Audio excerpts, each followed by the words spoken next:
Hey, welcome back and thanks for tuning in. I'm Ian, this is Opinion, and I'm here to share with you some of my Disneyland stories about when I worked for the Walt Disney Company, particularly at Disneyland Park. This is the second of the series entitled, I Was a Disney Character. Oh yes indeedy, and in this video I want to tell you all about how I got the job, what it was like, what I did there, and be sure to stay tuned at the end for a little surprise. I'm also going to answer some of the questions you've always wanted to ask about the characters, and debunk a few myths. Before we get started, I want to invite you to like this video and subscribe. You can do that on this little icon right down there or below. Always comment, I love hearing from you. And thank you and welcome to all my new subscribers. I'm really glad you're here. After moving to California and living in Orange County for only about a year at the ripe age of 19, I first heard about the Disneyland character auditions from a cousin of mine. He was incredibly insistent that we attend these auditions, which were happening in about a month. At that point in my life, I had little to no performance experience outside of playing a bluebell once in my third grade Christmas pageant. I only had a couple impressions of what it was like to be a Disneyland character.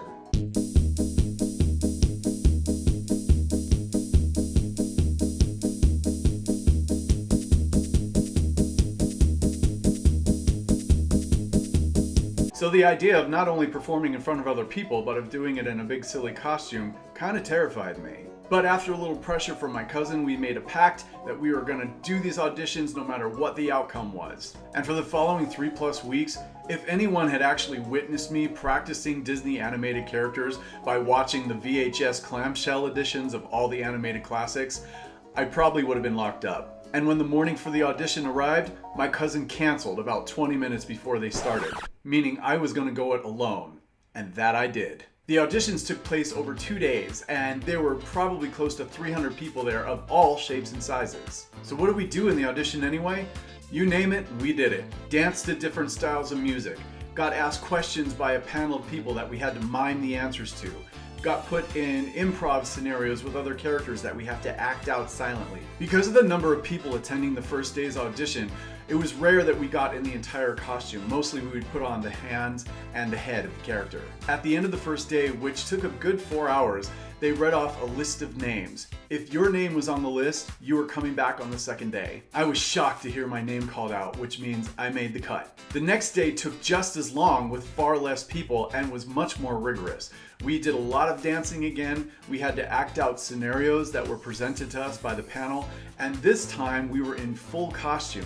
Probably the hardest part of day 2 was the last activity we all had to participate in before they let us go, which was dancing and acting out music back to back to back to back from clips that were all contained on a cassette tape that was about 10 minutes long. I was friends with Tigger during that particular activity, and I thought I was gonna die. But something somewhere inside kept telling me to move and have fun, and hopefully in the midst of that, the outside would reflect that too. Speaking of cats, my own little furry guy came to see me. I went home that evening, laid down like this, slept for about 12 hours, and woke up in the same position. In the morning, there was a voice message waiting, telling me I had the job. In the end, I was one of about 30 new performers that had been selected from the group of almost 300. So off we went to orientation. We got 2 different kinds of orientation. One was for the Disneyland Park itself, which every cast member receives, and then one was how to be a functioning member of the character department. So one of the first things I learned was how long do characters stay out performing in the park? The standard for the character department is 30 minutes, and each of those 30 minutes is called a set. When your set was completed, you would come in and take a half-hour break. So basically, half on, half off, all day long. Grouped characters that are all from the same story are called units, and when we were performing out in the park, we had to stay with our unit. Most of the characters were free roaming and would be assigned an area. For example, if I was a character and I was with my unit, we would get assigned to maybe an area like the Hub or Fantasyland, meaning that that's where all of our performing would take place that day, and that's where we would greet guests. Free roaming characters such as that were referred to as atmosphere characters. That was before the dark times, before photo locations. You don't need an autograph. I don't need an autograph. Move along. I do feel really grateful to have worked as a character performer at a time when photo locations were not as prevalent. I think due to increased park attendance, there's really no other choice but to put characters in locations. Otherwise, they would just get mobbed, and yeah. I worked as a character performer from 1992 to 1998, and during that time, one of the biggest impacts on the character department surfaced, the autograph book. And when autograph books were at their height, being an atmospheric character was pretty challenging. In the character department, who performs what are delineated by height ranges. For example, my height range was 5'11 to 6'2, and being 6'1 myself, that opened up a ton of characters for me to perform. So who was I friends with? Let me just name a few. Goofy, Tigger, Launchpad, Don Carnage, Baloo, Brer Bear, Honest John, Captain Hook, Big Bad Wolf, Queen of Hearts, Radcliffe, Frollo, and the Genie, just to name a few. If you've ever wondered where a character performer's fifth finger goes, look no further, mystery solved. I'd also like to point out there's a delineation between costume characters and those who talk, like Elsa and Prince Charming. They're known as face characters. I worked at the park at a pretty exciting time. These are just a few of the things that I got to either perform in or experience as a regular cast member. The premiere of the Indiana Jones ride, the opening of the new Toontown, the overhaul of Tomorrowland into the new Tomorrowland. Okay, they're not all going to be winners. The Aladdin's Oasis dinner show in which I played the genie, the very first Fantasmic, the Mickey climbing show where I got to be Goofy on the top of the Matterhorn and watch Mickey climb up, and the 40th anniversary of the park itself. And that's not even counting the exciting special events that so many of us got to do over the years. So let me take a minute to answer some of the questions I heard the most and debunk a few of the myths I've heard many times over the years. Do the characters get hit all the time? Contrary to popular opinion, being a character is actually a really pleasant job, and yes, we did get hit every once in a while. Most confrontations never really progress to the legal level, as you've seen on the news from time to time. And if anything like that ever did happen, most times the performers themselves will just hit it and go backstage, or a supervisor would be on hand to de-escalate the situation. Do you guys have little fans in your heads, and do you wear ice vests? No, that is a complete myth. None of the heads had built-in fans, and none of the performers wore ice vests at any time. I don't even know where you get those. Where do you get those? Is it hot in there? Yes it was.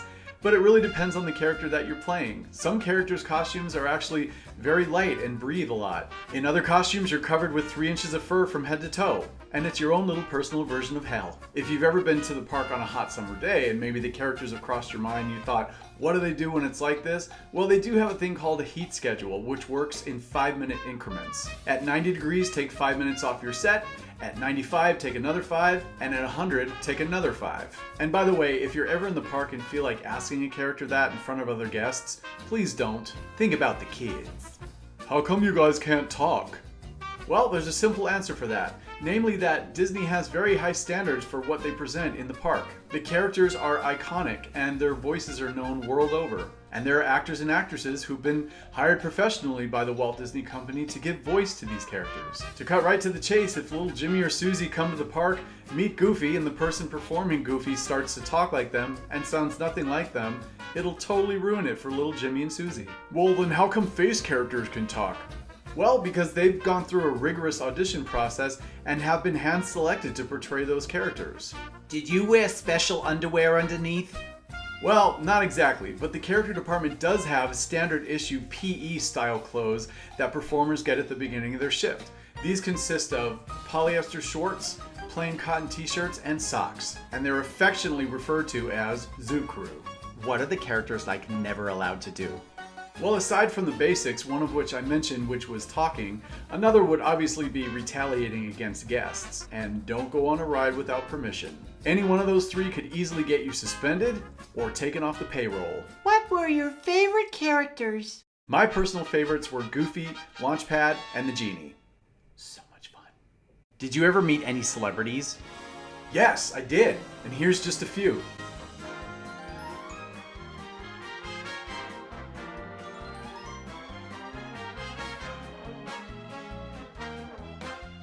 Did you ever get in trouble? Well, I tried to stay out of trouble as much as possible, but there was that one time. Okay, one day I was feeling particularly mischievous and bold, and me and my buddy who was friends with Geppetto that day walked all the way across the park to try to get on the Haunted Mansion in costume. Since that took up most of our 30-minute set, we went back and reformulated a plan. And what we decided was, since those goody two-shoes at the Haunted Mansion weren't going to let us on, we would try for Pirates of the Caribbean. and they let us on. We made it back to our break area in time, thinking that we had gotten away with it, until a couple hours later when we heard the high heels of our area supervisor approaching. Turns out the ride operators at Haunted Mansion ratted us out after all. Who knows? Maybe you were in the park that infamous day that Geppetto and Launchpad went on a Disneyland attraction together. 2 weeks suspension and a slap on the wrist took care of that real fast. Tell us funny moments. I remember playing Frollo from Hunchback of Notre Dame one day, and one guest mistook me for Dorothy from The Golden Girls, played by B. Arthur. I took that as 100% compliment. There was that sports event at a Midwestern mall where I was referee Goofy, and costuming forgot to pack my shirt, so we borrowed one from Foot Locker. There was that other day I was friends with Radcliffe from Pocahontas over by the Fantasyland Theater, and I was really happy to be playing a villain that day because I had severe indigestion and was super grumpy. As it turns out, Radcliffe wasn't grumpy because he might have had gas. It was the performer inside who a mere 4 hours later was rushed to the emergency room for an appendectomy. Yep, that happened. That time I split my pants as Captain Hook. Then there was the time I was supposed to be on the Tournament of Roses parade float in 1994 for the opening of Toontown. But that's not me, because at the last minute, some other biatch pulled seniority and yanked that gig right out from under me, and I was recast as a standby. Tell us about some of the fun stuff you got to do. Of all the really incredible things I got to be a part of in the character department during my time there are two that stick out to me the most. One was getting to perform inside the Haunted Mansion 2 years in a row during the first kind of incarnations of Mickey's Halloween Treat. 1 year was as a vampire and the second year was as a bit of a phantom. If you follow Offhand Disney and go to his Legends of the Haunted Mansion video, he was kind enough to have me on as a guest for a segment to talk all about that experience. Be sure to check him out and subscribe, and I'll put a link below to that as well. Another one of my most memorable moments as a Disney character was I was the first genie in Disneyland Park. I got to be the first person to wear the costume out with the Aladdin characters, and it was fantastic. I got to attend the premiere of Aladdin at El Capitan Theater in Hollywood as the genie. Later that season, I got to perform as the genie at an animator studio party. Then we got to come out as ourselves and meet some of the animators, and I met Eric Goldberg, supervising animator for the genie, who was kind enough to draw me a quick little sketch of the genie, which was drawn on the only thing he had at the time, which was a Pocahontas scene schedule. I really don't even have the words for how awesome that is. Thank you so much for tuning in so I could share my stories with you. Don't forget to like and subscribe. There are more stories on the way in addition to my regular features, and we will see you really soon.